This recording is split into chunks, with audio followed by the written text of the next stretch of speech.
नमस्कार, जोहार। झारखंड का एकमात्र सरकारी न्यूज चैनल क्लीन न्यूज में आपका स्वागत है। समस्या किसान से जुड़ा हो या हो पारा शिक्षकों का मुद्दा, हर खबर पर होगी हमारी पैनी नज़र। सभी खबर सिलेक्टेड और काम की है, तो वीडियो के अंत तक बने रहें। साथ ही आप न्यूज को किस गांव या शहर से देख रहे हैं, हमें कमेंट में ज़रूर बताइए। आज का लाइक है 100 रखते हैं, उम्मीद है कि आप इसे पूरा करेंगे। और रोजाना पंचायत चुनाव का अपडेट पाने के लिए चैनल को सब्सक्राइब कर बेल आइकन को प्रेस करें। तो चलिए जानते हैं आज का मुख्य समाचार। झारखंड के उत्क्रमित उच्च विद्यालयों के शिक्षकों का होगा वेतन भुगतान, 950 करोड़ रुपया हुआ जारी। राज्य के उत्क्रमित उच्च विद्यालयों के शिक्षक व शिक्षकेतर कर्मचारियों के वेतन और अन्य भुगतान के लिए 700 करोड़ के फंड को सीएम हेमंत सोरेन ने मंजूरी दे दी है। मुख्यमंत्री ने अराजकीय सहायता प्राप्त अल्पसंख्यक माध्यमिक विद्यालयों के शिक्षक व शिक्षकेतर कर्मियों के वेतन वगैरह के लिए भी 191.41 करोड़ का अनुदान रिलीज किया है। इसके अलावा संस्कृत विद्यालयों के लिए भी 5.1 करोड़ के अनुदान की भी मंजूरी दी है। सीबीएसई की 10वीं का रिजल्ट अब जुलाई में होगा जारी। सीबीएसई का अब 10वीं का रिजल्ट 20 जून को जारी नहीं करेगा। बदले शेड्यूल के तहत अब नतीजे जुलाई के पहले सप्ताह में ही जारी होगी। सीबीएसई ने मंगलवार को नोटिस जारी कर 10वीं के छात्रों के मार्क्स सबमिट करने की अंतिम तिथि बढ़ा दी है। बोर्ड ने कहा कि विभिन्न राज्यों में कोरोना महामारी, लॉकडाउन, स्कूलों के शिक्षकों और अन्य कर्मचारियों की सुरक्षा को देखते हुए तारीखों में बदलाव किया गया है। वांटेड बीजेपी नेता सूर्या हांसदा अरेस्ट, रंगदारी और पुलिस पर हमले समेत कई केस। 1 साल से फरार बीजेपी नेता सूर्या हांसदा को पुलिस ने गिरफ्तार कर लिया है। उस पर रंगदारी वसूलने का आरोप है। कई मामलों में वांछित हांसदा पुलिस पर हमला करके भाग गया था, उसके बाद से ही फरार चल रहा था। आरोपी है कि गोड्डा के ठाकुरगंगटी में 10 जनवरी 2020 को अडानी के पावर पाइपलाइन प्रोजेक्ट में रंगदारी मांगे थे। पैसे न देने पर मशीनें और अन्य उपकरण जला दिए थे। इसके अलावा क्रेशर प्लांट में भी फायरिंग भी की थी। स्मार्ट सिटी मिशन योजना ताजा रैंकिंग में पहले नंबर पर झारखंड। देश के 100 शहरों में स्मार्ट सिटी मिशन योजना चल रही है। योजनाओं के क्रियान्वयन की प्रगति के आधार पर झारखंड पहले नंबर पर पहुंच गया है। योजना के प्रगति के आधार पर राजधानी रांची लगातार बढ़त के साथ 12वें स्थान पर है। दूसरी तरफ राज्य और केंद्र शासित प्रदेशों की सूची में दिल्ली 11वें और बिहार 27वें स्थान पर है। रैंकिंग में रांची और झारखंड में मिली बढ़त पर विभागीय सचिव विनय कुमार चौबे ने खुशी जाहिर की है। हॉस्पिटल ने शवों को बनाया बंधक, कहा पूरे पैसे दो तब देंगे बॉडी। निजी हॉस्पिटल द्वारा मरीजों के इलाज के नाम पर मनमानी राशि वसूली जा रही है। रांची के रादू स्थित promise health care RMC hospital ने 8 दिन के इलाज के बाद एक मरीज का बिल 2,77,000 बना दिया। मंगलवार की सुबह मरीज की मौत हो गई तो पूरी राशि देने के एवज में हॉस्पिटल प्रबंधन ने 10 घंटे अधिक समय तक शव को बंधक बनाकर रखा। रांची एसडीओ के हस्तक्षेप पर 1,70,000 का भुगतान करने के बाद शव परिजनों को सौंप दिया। झारखंड में तीर्थ यात्रा पैकेज हुआ बंद, राजस्व और रोजगार पर असर। कोरोना संक्रमण का असर झारखंड में पर्यटन उद्योग पर भी दिख रहा है। टूरिज्म पैकेज बंद हो चुका है, जिसका सीधा असर राजस्व और रोजगार पर पड़ रहा है। तीर्थ यात्रा हर साल लाखों लोग झारखंड आते हैं। आज सब कुछ बंद हो चुका है। झारखंड में पर्यटन उद्योग से करीब 75,000 लोग जुड़े हैं, जिनकी आय का जरिया किसी न किसी रूप में पर्यटन से है। ऐसे में उन्हें भी परेशानी हो रही है। टाटा स्टील ने शुरू किया 80 बेड क्षमता का Covid care centre, CM Soren ने किया उद्घाटन। टाटा स्टील ने झारखंड के रामगढ़ जिला अंतर्गत वेस्ट बोकारो कोलियरिज घाटोटाड़ के टाटा डीएवी स्कूल में एक नया 80 बेड वाला कोविड केयर सेंटर तैयार किया है। इसका उद्घाटन सोमवार को झारखंड के मुख्यमंत्री हेमंत सोरेन ने किया। इस मौके पर सांसद जयंत सिन्हा, स्वास्थ्य मंत्री बन्ना गुप्ता, मांडू विधायक जयप्रकाश भाई पटेल की वर्चुअल मौजूदगी रही। झोला छाप डॉक्टरों के सहारे गांव में कोविड से लड़ेगी झारखंड सरकार, मदद की लगाई गुहार। झारखंड के गांव में कोविड के हालात पर हर दिन खराब होते जा रहे हैं। राज्य में डॉक्टरों की भारी किल्लत है। दिक्कत का आलम यह है कि अब कोविड की लड़ाई में झारखंड सरकार झोला छाप की मन्नतें करनी पड़ रही है। जामताड़ा जिला के जिलाधिकारी ने झोला छाप डॉक्टरों से कहा कि वह गांव-गांव जाकर लोगों का प्राथमिक उपचार करें। सरकार उन्हें कोविड किट, ऑक्सीमीटर आदि मुहैया कराएगी। वह लोगों को कोविड जांच, टीका आदि के लिए भी जागरूक करें। इसके अलावा गुमला खूंटी जिले में भी सिविल सर्जन ने सभी पीएससी, सीएससी के प्रभारियों से कहा कि अपने प्रखंड में काम करने वाले झोलाछाप डॉक्टरों की सूची वीडियो से ले और उनको प्रशिक्षित करें। कोरोना मरीजों को दी जाने वाली दवा और उनके डोज के बारे में जानकारी दें। झारखंड बिहार सीमा पर बड़ी सख्ती, सीसीटीवी से हो रही है निगरानी। झारखंड बिहार की सीमा पर स्थिति जीटी रोड चौहरदहा में अचानक सख्ती काफी तेज कर दी गई है। कोरोना को लेकर राज्य सरकार द्वारा जारी स्वास्थ्य सुरक्षा सप्ताह अंतर्गत राज्य सरकार द्वारा जारी निर्देशों का सख्ती से पालन कराया जा रहा है। एसडीओ डॉक्टर ताराचंद, डीएसपी नजीर अख्तर, बीडीओ प्रेमचंद कुमार सिन्हा, सीओ गौरी शंकर प्रसाद, थाना प्रभारी विनोद तिर्की निरीक्षण करने चौरदहा पहुंचे। इस दौरान वहां व्याप्त सभी सुविधाओं का अवलोकन किया गया। साथ ही साथ केवल ई पास निर्गत वाहनों को आवाजाही की निर्देश अधिकारी द्वारा दिया गया। झारखंड के एक गांव में कोरोना ने उजाड़ा परिवार, 4 बच्चे हुए अनाथ, 10 दिन में 6 लोगों की मौत। घाघरा थाना क्षेत्र के चुंदरी नावाटोली गांव में मानवीय संवेदनाओं को झकझोर देने वाली घटना सामने आई है। यहां बीमारी ने 4 बच्चों के सिर से माता व पिता का साया छीन लिया। बच्चों की जिम्मेदारी अब 70 वर्षीय दादा एतवा उरांव के ऊपर आ गया है। अब घर में कमाने वाला कोई नहीं रह गया। परिवार के सामने अस्तित्व का संकट खड़ा हुआ है। सवाल उठ रहा है कि क्या इन दोनों की मौत कोरोना से हुई, क्योंकि लक्षण तो कोरोना जैसे ही है, लेकिन पुष्टि कैसे हो, क्योंकि सेहत की जांच करने के लिए कोई टीम गांव नहीं पहुंची है। गांव में स्वास्थ्य सुविधाएं है ही नहीं। अब खबर देश विदेश और देश की विभिन्न योजनाओं और राजनीतिक गलियारों से। प्रधानमंत्री मोदी ने सभी डीएम से कहा, जब आपका जिला कोरोना को हराएगा तब जीतेगा देश। पीएम नरेंद्र मोदी ने कोरोना महामारी पर नियंत्रण के मद्देनजर 9 राज्यों के 46 जिलों के जिलाधिकारियों के साथ बैठक किया। यह बैठक वर्चुअल तौर पर आयोजित की गई थी। पीएम मोदी ने कहा कि हमारे देश में जितने जिले हैं उतनी ही अलग अलग चुनौतियां हैं। एक तरफ से हर जिले में अपनी अलग चुनौती है। आप अपने जिले की चुनौतियों को बहुत बेहतर तरीके से समझते हैं, इसलिए जब आपका जिला कोरोना महामारी से जीतता है तो देश जीतता है।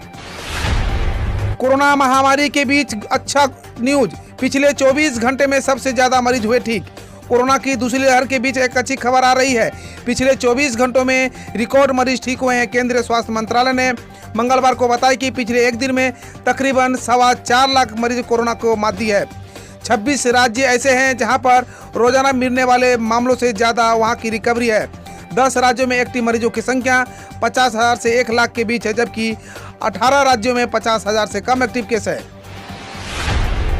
टूल किट केस में कांग्रेस की पुलिस को चिट्ठी, बीजेपी नेताओं के खिलाफ एफआईआर की मांग। बीजेपी ने कांग्रेस पर एक टूल किट के जरिए प्रधानमंत्री नरेंद्र मोदी के छवि खराब करने का आरोप लगाया। इसके खिलाफ कांग्रेस ने दिल्ली पुलिस को पत्र लिखकर शिकायत की है। कांग्रेस ने कहा कि हम जेपी नड्डा, संबित पात्रा, स्मृति ईरानी, बीएल संतोष समेत बीजेपी के कई नेताओं के खिलाफ एफआईआर दर्ज करने की मांग करते हैं। इन लोगों ने देश की अशांति और सांप्रदायिकता के फैलाने के मकसद से सोशल मीडिया के जरिए झूठे प्रचार किए हैं। 2 से 18 साल के बच्चों के लिए वैक्सीन का ट्रायल 10-12 दिन में शुरू होगा। नीति आयोग के सदस्य डॉक्टर वीके पॉल ने कहा कि देश में 10-12 दिन के अंदर 2 से 18 साल के बच्चों के लिए कोवैक्सीन का ट्रायल शुरू होगा। डीसीजीआई ने भारत बायोटेक के वैक्सीन के फेज 2 और 3 के ट्रायल को मंजूरी दे दी है। डॉक्टर पॉल ने कहा कि कोरोना उपचार में एंटी कोविड ड्रग 2DG को शामिल करने के हम जांच कर रहे हैं। Drugs controller general of India ने आपातकालीन उपयोग के लिए इसे अनुमति दे दी है। बंगाल हिंसा में मारे गए बीजेपी कार्यकर्ताओं का परिवार पहुंचा सुप्रीम कोर्ट। ममता बनर्जी को नोटिस हुआ जारी। बंगाल विधानसभा चुनाव की मतगणना के बाद राज्य में हुई हिंसा में मारे गए भाजपा कार्यकर्ताओं के परिवार ने सुप्रीम कोर्ट का दरवाजा खटखटाया है। बंगाल में चुनाव बाद हुई हिंसा में मारे गए बीजेपी कार्यकर्ताओं अभिजीत सरकार और हरण अधिकारी के परिवार ने सुप्रीम कोर्ट में याचिका दायर करके पुलिस की भूमिका को संदिग्ध बताया है और मामले की जांच के लिए एक एसआईटी गठित करने की मांग की गई है। ये असाधारण परिस्थिति, भीड़ तंत्र का राज नहीं चलेगा। कलकत्ता हाईकोर्ट ने चारों टीएमसी नेताओं की जमानत रोकी, भेजे गए जेल। कलकत्ता हाईकोर्ट ने पश्चिम बंगाल की सत्ताधारी पार्टी तृणमूल कांग्रेस के चारों नेताओं को मिली जमानत पर रोक लगा दी है, जिसके बाद उन्होंने प्रेसिडेंसी जेल में डाल दिया गया है। गिरफ्तार किए गए नेताओं में फिरहाद हाकिम और सुब्रत मुखर्जी राज्य में मंत्री है, तो मदन मित्रा विधायक हैं। सोवन चटर्जी कोलकाता के मेयर थे। मित्रा और सोवन भी कभी ममता बनर्जी के मंत्रिमंडल का हिस्सा थे। इस कार्रवाई का विरोध करते हुए टीएमसी सांसद कल्याण बनर्जी ने राज्यपाल जगदीप धनखड़ के लिए आपत्तिजनक शब्दों का भी इस्तेमाल किया था। लीक हुआ कांग्रेस का हिंदुओं का बदनाम करने वाला टूल किट, संबित पात्रा ने बोला कांग्रेस पर हमला। सोशल मीडिया पर एक टूल किट तेजी से वायरल हो रहा है। भारतीय जनता पार्टी के राष्ट्रीय प्रवक्ता संबित पात्रा ने प्रेस कॉन्फ्रेंस करके दावा किया है कि यह टूल किट कांग्रेस पार्टी का है। उक्त दस्तावेज पर कांग्रेस का चुनाव चिन्ह हाथ छाप भी अंकित है और बताया जा रहा है कि पार्टी ने अपने नेताओं को दी गई निर्देशवाली को दस्तावेज का शक्ल दिया है, जो अचानक से लीक हो गया है। नेपाल पुलिस ने भारतीय नागरिकों को पीटा, टेंशन के बाद बॉर्डर पर एसएसबी तैनात, आवागमन बाधित। नेपाल और बिहार की सीमा पर एक बार फिर तनावपूर्ण हालात पैदा हो गया है। फारबिसगंज अनुमंडल के जोगबनी के समीप नेपाल बॉर्डर पर भारतीय और नेपाली पुलिस के बीच जमकर मारपीट और पत्थरबाजी हुई है। विवाद के बाद दोनों देश के बीच आवागमन ठप कर दिया गया है। फिलहाल किसी को भी न तो मेंस लैंड जाने की अनुमति नहीं है। नेपाल के पीएम केपी शर्मा ओली ने शपथ के दौरान नहीं लिया ईश्वर का नाम, सुप्रीम कोर्ट में 4 याचिका दाखिल। नेपाल के उच्चतम न्यायालय में सोमवार को 4 रिट याचिकाएं दायर की गई है, जिसमें प्रधानमंत्री केपी शर्मा ओली को फिर से शपथ दिलाने का अनुरोध किया गया। याचिकाओं में कहा गया है कि ओली ने शपथ ग्रहण समारोह के दौरान बोले गए सभी शब्दों को नहीं दोहराकर राष्ट्रपति के पद का अपमान किया है। डेडिकेटेड फ्रेट कॉरिडोर कॉरपोरेशन में 10 से 74 पदों की निकली vacancy. Dedicated freight corridor corporation of India limited ने जूनियर मैनेजर, जूनियर एक्जीक्यूटिव और एक्जीक्यूटिव के 10 से 74 पदों पर भर्ती के लिए नोटिफिकेशन जारी किया है। इन पदों के लिए एप्लीकेशन 23 मई तक जारी रहेगा। इच्छुक और योग्य कैंडिडेट इन पदों के लिए ऑफिशियल वेबसाइट dfccil.com के जरिए ऑनलाइन आवेदन कर सकते हैं। एजुकेशनल क्वालिफिकेशन और अन्य जानकारी के लिए DFCCIL की ऑफिशियल नोटिफिकेशन देखें। कोरोना के खिलाफ भारत की मदद जारी रखेगा अमेरिका, ऑक्सीजन कंसंट्रेटर भेजने का अभियान शुरू। अमेरिका ने भारत को अपना महत्वपूर्ण साझेदार बताते हुए कहा है कि वह कोरोना वायरस महामारी के खिलाफ उनकी मदद करना जारी रखेगा। व्हाइट हाउस की प्रेस सचिव जेन साकी ने संवाददाता सम्मेलन में कहा कि राष्ट्रपति जो बाइडेन भारत को $10 करोड़ लगभग 730 करोड़ रुपए की मदद देने का ऐलान कर चुके हैं। इतना ही नहीं, सहायता कार्यक्रम में वे व्यक्तिगत रूप से भी दिलचस्पी ले रहे हैं। मध्य प्रदेश का private hospital out of control, न कैशलेस सुविधा न आयुष्मान कार्ड, बिल चुकाने के लिए गहने गिरवी रख रहे हैं मरीज। मध्य प्रदेश के प्राइवेट अस्पताल आउट ऑफ कंट्रोल हो गया है। उनकी खुली मनमानी के कारण मरीज परेशान है। मेडिक्लेम होने के बावजूद अस्पतालों में कैशलेस सुविधा नहीं की जा रही है। इतना ही नहीं, जिन अस्पतालों को अधिकृत किया गया है वहां पर आयुष्मान कार्ड भी नहीं लिया जा रहा है। ऐसे में मजबूर लोग अब नगद पैसों की जुगाड़ में अपने जेवर गिरवी रख रहे हैं। बिहार में कोरोना से मौतों पर लालू का सीएम नीतीश पर हमला, सत्ता के जालसाज पता करे कितनी गई जान। बिहार में कोरोना वायरस संक्रमण से मौतों पर राष्ट्रीय जनता दल सुप्रीमो लालू प्रसाद यादव ने मुख्यमंत्री नीतीश कुमार को घेरा है। बिहार में महाजंगल राज का आरोप लगाते हुए उन्होंने कहा कि सत्ता में बैठे जालसाज मौत को भी छुपा रहे हैं। इस संबंध में किए गए अपने ट्वीट में उन्होंने पटना हाईकोर्ट के राज्य के मुख्य सचिव व पटना के प्रमंडलीय आयुक्त के विरोधाभासी बयानों का हवाला दिया है। उत्तर प्रदेश में शादी के संबंध में नया आदेश जारी, छोटी होगी मेहमानों की लिस्ट, अब 25 लोग ही हो सकेंगे शामिल। यूपी में कोरोना के घटते केस के बीच शादी, विवाह और अन्य समारोह के लिए नए गाइडलाइंस जारी कर दी गई है। अब शादी में सिर्फ 25 मेहमान ही शामिल हो सकेंगे। अभी तक यह संख्या 50 थी। प्रदेश के अपर मुख्य सचिव अविनाश कुमार अवस्थी ने इस संबंध में नई गाइडलाइन जारी की है। इसके अलावा सभी आयोजनों में मास्क समेत कोविड प्रोटोकॉल पालन भी अनिवार्य होगा। अब खबर खेल जगत से, भारतीय महिला क्रिकेट टीम को बड़ा तोहफा, 15 साल बाद ऑस्ट्रेलिया में खेलेगी टेस्ट मैच।